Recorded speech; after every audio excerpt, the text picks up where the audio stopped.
Welcome back to GFXRhino. Today I'm going to be showing you how to make Military Roblox GFX. I'm going to be walking you through how to export your characters and multiple characters out of Roblox Studio, put it onto a rig in Blender, pose it, build a bit of, scenes and stuff around it. Then I'm going to be showing you how to import multiple rigs into that one scene so you can have multiple people.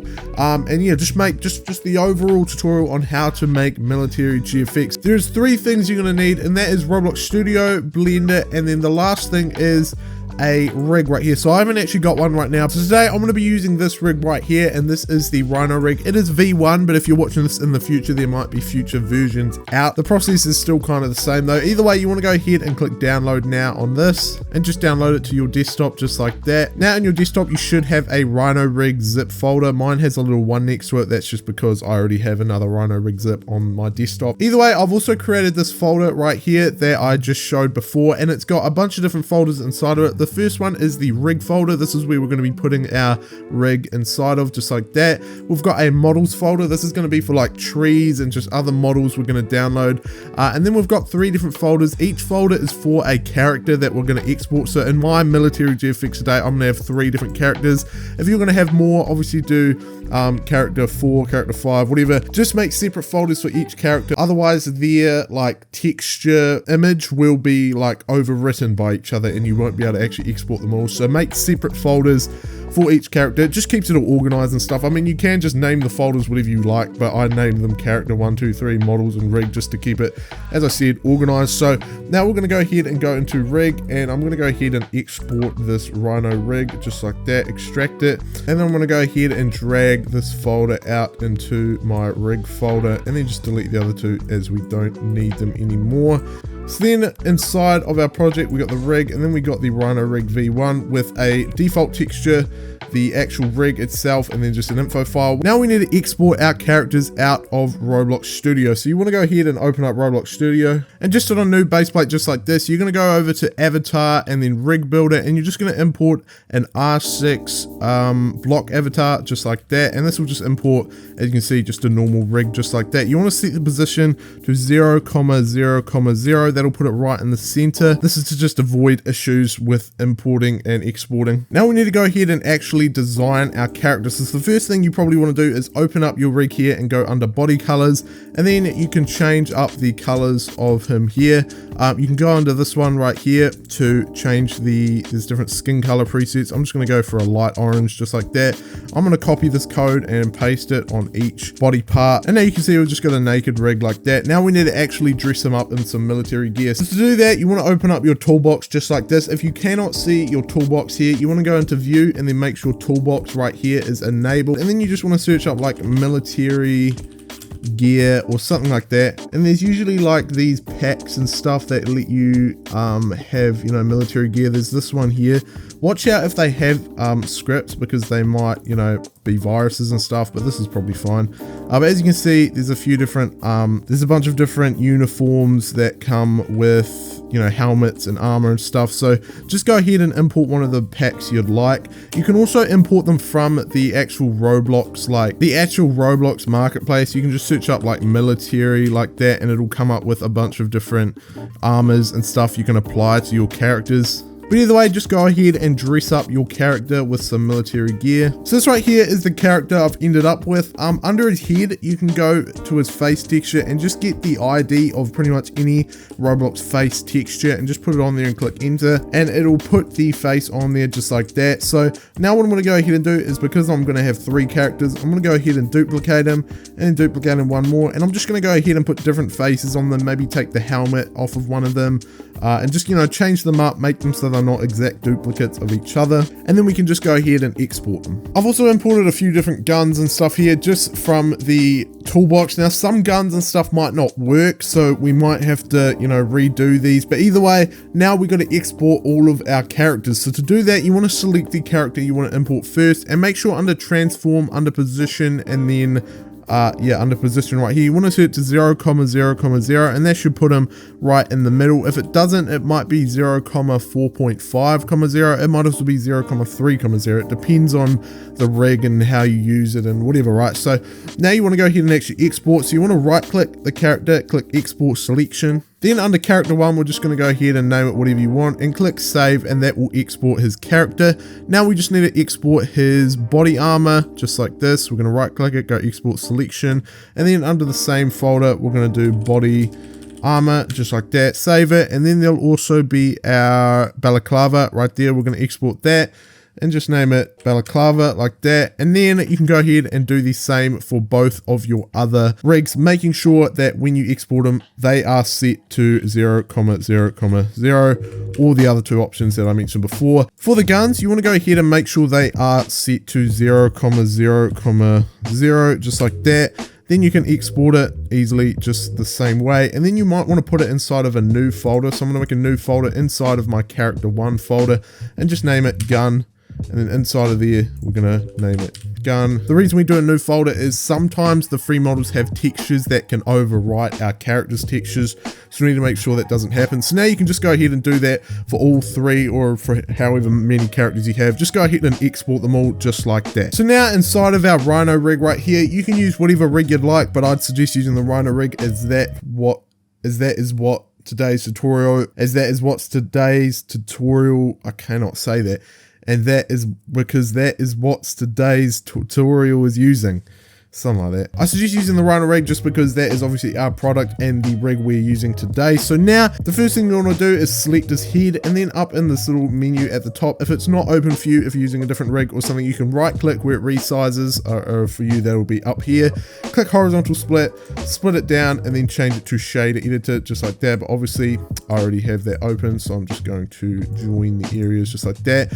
Under this little part right here, the texture, you can go ahead and click this little folder button, and then go ahead and navigate. I'm going to navigate to my project folder just like that, and we're going to import our character 1 first. So I'm going to double click on that, and then under handle 1 we're going to import that just like that, and you'll see it already has put the head and the clothing textures and all that on there, so just like that. And now we want to go ahead and import and attach our accessories. So to do that, we're going to go up to file just like this, import, and then wavefront obj, and then under our project folder just like this, we're going to go into character 1, and then we've got the body armor, the balaclava, and those are our 2 accessories. So I'm going to import the body armor just like that, and you'll see it's already all lined up since I lined it up in Studio. And then I'm going to also go ahead and import my balaclava just like that, and now we can go ahead and actually attach these accessories. So to do that, you want to select the accessory up in this little viewport. What is this called? I don't know what it's called, but up in this little thing right here, you're going to go ahead and open up your rig.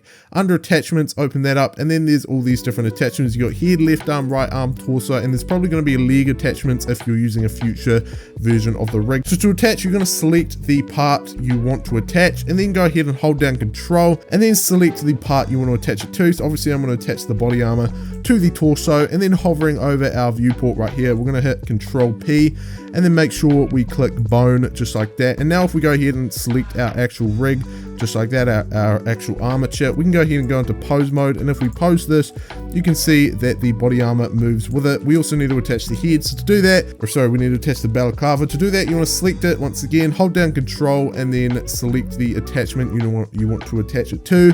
Then you're going to go ahead and click Control P and then bone. And now if we go back to our pose, our actual armature just like that, in pose mode, you can see that it is attached perfect like that. Now we're going to obviously import our 2 other characters. So to duplicate your rig, you're going to go ahead and select them just like that and click Shift D on your keyboard. Then you can just click. You want to go ahead and move that rig along just like that, and then you can see you have a whole separate rig just like that. Now right now they are actually linked. If you click on them, you can see up here they're actually using texture, and then this one over here is also if I can select the head, I think that's selecting the head, you can see it's also using texture. So we need to duplicate the texture. To do that, you just want to go ahead and click this little button right here, click it, and then it will make a brand new texture too. Now you're just going to have to do this kind of annoying part, which is to go through every single different part, just like the arm, left arm, right arm, torso, and legs. Just go ahead and in all of those, click this little button up here and change them all to texture 002, I think it is. Yep, since the head's using texture 002, we're going to use that on every single other body part. So just go ahead and do that. Now under one of our body parts, it doesn't actually matter which one, as long as it's under texture 002, you want to go ahead and under the same place we applied this texture, click the little folder button right there, And then I'm going to go back to our project just like this, and then under character 2 this time we're going to select our handle 1_div, and you can see he's now got a different face. No, he doesn't. Oh, he does. Okay, look, because you can see they just have the same eyes, so they look similar. But either way, that is a different texture. You can go ahead and delete both of the accessories off of there, just like that. And now we can go ahead and import the accessories for this character. So go up to File, Import Wavefront OBJ, and under Character 2 this time, we're going to import the armor, and then import the hair. And then it is the same process to attach it all up.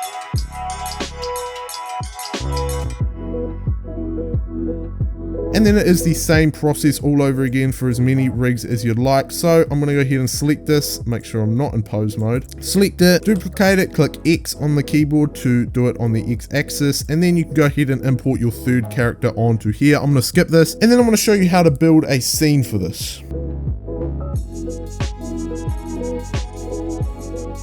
So there you go, I've got all 3 characters. Now I'm going to go Shift A, Mesh, and then Plane, and we're just going to add in a plane, and then under Object Properties, set the Z level to 0.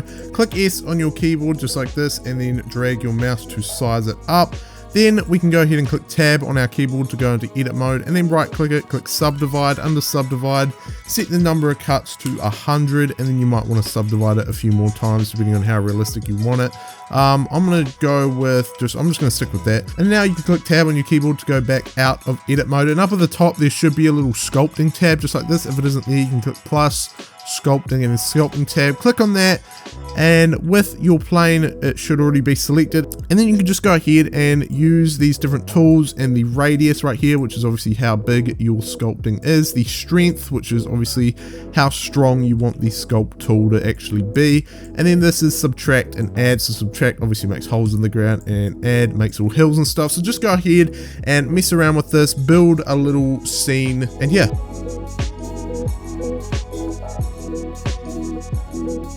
So there you go, I've just done a few little lumps and bumps just to kind of make the land not as flat as it was, and now you can go ahead and pose them up. So to do that, you can select their little torso just like that, or sorry, not their torso, their armature, which is just this little thing. You can see I have it selected right now.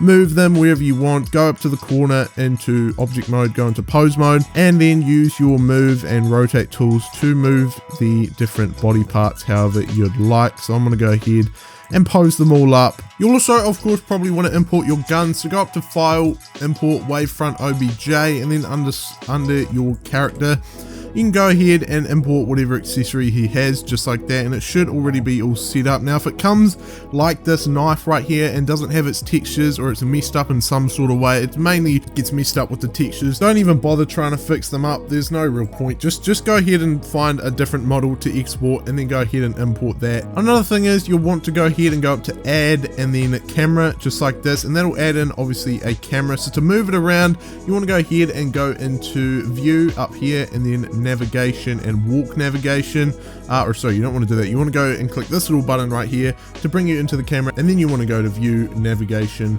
walk navigation, and then you can just use WASD and Q and E and shift to move the camera to somewhere where you think is good. So I'm going to go down here, and then you can go ahead and pose everyone up. So after you've gone ahead and done all of that, you can go ahead and head to this website right here called polyhaven.com. Under here you can get HDRIs, textures, and models. We're going to start off with HDRIs. So HDRIs essentially let you do skies and stuff, pre-made lighting and all of that, super easy. So I'm just going to go ahead and choose an HDRI that matches my scene. I'll go with this one right here.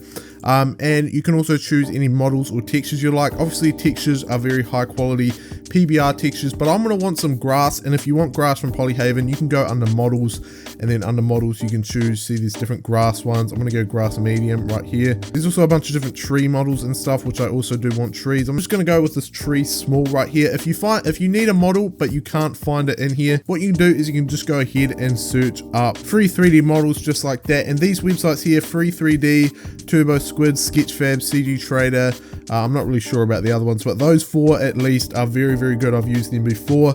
Not all of them let you use the models for completely like free commercial use though, so you definitely want to check with the rights if you're allowed to use the models, but otherwise from Polyhaven you're allowed to use pretty much anything for completely free, not even needing to pay attribution or anything. So I'm going to go ahead and download the HDRI first here. You want to do like 4K, you don't really need to do 8K or 16K, it's just unnecessary lag and stuff. In fact, I'm going to go with just 2K, just because it is just going to make it a lot less laggier, so I can actually, you know, do the tutorial without it all lagging. So I'm just going to go with 2K. Then inside of Blender, inside of our little shader editor right here, you want to go ahead and up at object, you want to change that to world, and this is our world texture right here. You want to go Shift A, search up environment texture, click that, and then connect the color up. You want to go ahead and also do the mapping node, just like that, connect the vector up to that vector, and then last but not least, the texture coordinate right there. It's already right there for me. Connect generated up to vector, and then under our environment texture node right here, you can click open, and then open your HDRI file you just downloaded. So as you can see now, under the render preview, just like that, the rendered mode, you can see what it's going to look like when it's rendered, kinda without all these rig like outlines and stuff. But obviously, as you can see, the base plate, I set it as green just so I could kind of see it a bit better, and it does obviously reflect onto them. So we're just going to go ahead and apply the grass now. Under your little shader editor right here at the top, you can change the rotation up. So on the Z rotation, you can see if I rotate it, it rotates the background just like that, which will obviously change the direction of the lighting as well. In fact, I think I'm going to change it to that. So the sun is coming from what seems to be the front, yep, and then it's shining on them just like that. So now we need to go ahead and apply the grass texture and import the trees. Here is my grass model I just downloaded. I'm going to go ahead and put it inside of our project file. Right click it, click extract all, and then extract, and then we got this little grass medium file right here. We're going to go ahead and open up our Blender. I don't know why it is rendering. Now, to be honest, I'm not 100% sure on how to actually use these grass textures, but here is how I do it. So I go into File, Append, and inside of our project file, we go under the grass medium blend, and then go inside of the blend folder. Under collection, you can just choose whichever one. I'm just going to do grass medium, append it, and as you'll see, if I move all of these along, they're very, very small, but you can see that there is the grass sort of ball right there. Then you can click on your base plate just like that, and then under particles right here, your particle properties, you want to click plus. That'll add in a new particle system, and if you open up this little drop down here, the particle settings right there, you can just use that, and you can see it applies the same particle system that is applied to this little ball we just imported to your actual plane, just like that. And now you're obviously going to want to increase the amount of them, so you want to go under emission, under number, change it to as many as you'd like. I'm going to go with like 30,000. that would be probably enough grass. It's pretty good. There's still obviously just not enough. I'm going to go into our little camera view because that's obviously all you're going to be seeing. I'm going to change the hair length up to maybe like 5 meters. Obviously that's a bit small now. 10 meters. That's pretty good. And I'm just going to increase this to like 100,000. Hopefully my computer doesn't explode, and hopefully that isn't a million. And as you can see inside of rendered mode, it does look pretty good. Obviously the base plate is still green, so it makes it look a bit strange. I'm going to go ahead and change that color. You can change it to a brown, probably, if it's going to be dirt, but you can also apply PBR textures. But just because it's just going to be so unnecessarily laggy, I'll link the PBR textures tutorial down in the description below if you want to use PBR textures, which are like the 3D textures that you can see right here. These like 3D textures. If you want to use like a dirt one, for example, I'll link down in the description below how you can download these and of course use them in your project. But because, as I said, it's just going to be too unnecessarily laggy, I'm just going to go ahead and apply just a normal brown dirt texture to it, which, if you're going to be doing the same, it can be done by going up into your shader editor, going up to world, changing that to object, and then going Shift A, adding a image texture, and then connecting the color up to the base color. You can then put in just a normal dirt texture. So at this point it is quite laggy for me, so I'm going to just apologize for that now. Either way, we're going to go ahead and import some trees. So I'm going to go ahead and go back to our tree model right here and download that. I'm just going to download it in 2K just to prevent more lag. Once again, downloading it into our project file. Extract the blend file just like that, and then we're going to go ahead and do pretty much the same thing that we did for the grass, and that is go to File, Append, and then find our tree small file just like that. Go into our blend file. Under collection, we can then import both of these. And I've just moved the tree off to the side. I've also removed the grass just so it's a bit less laggy. And you can select your tree just like that, and then click S on your keyboard to scale it up to whatever size you think is good. I'm gonna go ahead and move it back over here so I can actually get a good size comparison, and that size is already pretty good just like that. Where's my control key? My control key's gone off my keyboard. Where is it? Oh, it's right there. What the hell? But either way, position the tree wherever you'd like. Click Shift D on your keyboard, and then you can obviously duplicate it. You can go and click this little Z thing right on the side just like that to go into the like bird's eye view, and then just click Shift D, rotate it a bit, you know, change up all the trees, and just do Shift D as many times as you need to duplicate it and move them around a bit. You might want to also go from your camera view and position them up where you think is good. So I'm going to put this one right here. I also probably want one in the foreground, so I'm going to go ahead and duplicate that and position it up right here. Now I have something that looks like this, and you should have something that looks pretty similar. Whether you want to do your Military GFX in the desert or whatever, it's still pretty much the same process, just doing, instead of grass, you do sand with PBR textures, of course. And I don't know, like some different sand creatures or something, I don't know, whatever you want to do. Now we can go ahead and render this. For me, I don't think it actually looks too good just because of the background. The trees in the background don't really match the trees that I have in the foreground. So to fix that, most of the time what I do is just go up into here, scroll down to film, just like that, open that up, and then make sure transparent right here is checked, and that will make the background transparent just like that. Then you can go ahead and click F12 and it will start to render out your scene. And after it's finished rendering, you can just go ahead and go up to image, save as, and then save it just to your desktop and call it whatever you like. I'm just going to call it render just like that, save as image, and then you can go ahead and open up Photoshop. But if you don't have Photoshop, you can of course use Photopea or Photopea, whatever you call it. It's the same process. Then inside of Photoshop or Photopea, you want to go ahead and create a document that is the size of the render. So mine is 1920 by 1080, so I'm going to go ahead and create that. And then I'm just going to go ahead and drag in my render just like that. And then you can see my render is already in there. So if you keep your background, you won't need to worry about this next step. But if you remove the background like I did, then you will. So you want to go ahead and go onto Google, search up forest, and find a good forest background that kind of matches yours. Obviously, if you're not using a forest, if you're using if you're in like a desert or something, you'd do like a desert background, but just essentially find a background that matches up. You can also find the HDRI that you use and just use that background. So under forest sky right here, I found this one that should be just right. It's a bit small, but just go ahead and size it up like that. You can hold down Shift and Alt to size it up in the middle like that. I don't think it's the same on Photopea, but I'm not sure. Either way, and just do that, and I'm going to go ahead and move it up so it actually kind of lines up well with it. And then we just need to go ahead and with your sky selected, you want to go ahead and go down to this little bit thing right here, click on it, and then you can just add in different color correction things. I'm going to go ahead and add in a curve. You can hold Alt and then click in between it, so then it only applies to that layer. Then you can go ahead and change up all the coloring and that to kind of match it to the foreground. So I'm going to go ahead and add a color balance. Make it, what do we reckon, a bit more blue, a bit more red. So I don't know, something like that looks pretty good. I'm going to go ahead and select all of my layers I've just done here. Click Control E to combine them all. Then I'm going to go ahead and go up to Filter, Blur, and then I'm not going to try and pronounce that. And just blur it up because we don't really need the background to be not blurred. And now we can put those in a group. And then we can go ahead and go back down to this thing. And we can just add in different curves and color balance and hue and saturation and vibrance and just whatever one. Over time, you kind of get used to which ones do what, and then you can just go ahead and kind of make it a bit brighter, make it a bit darker, whatever you want to do to it.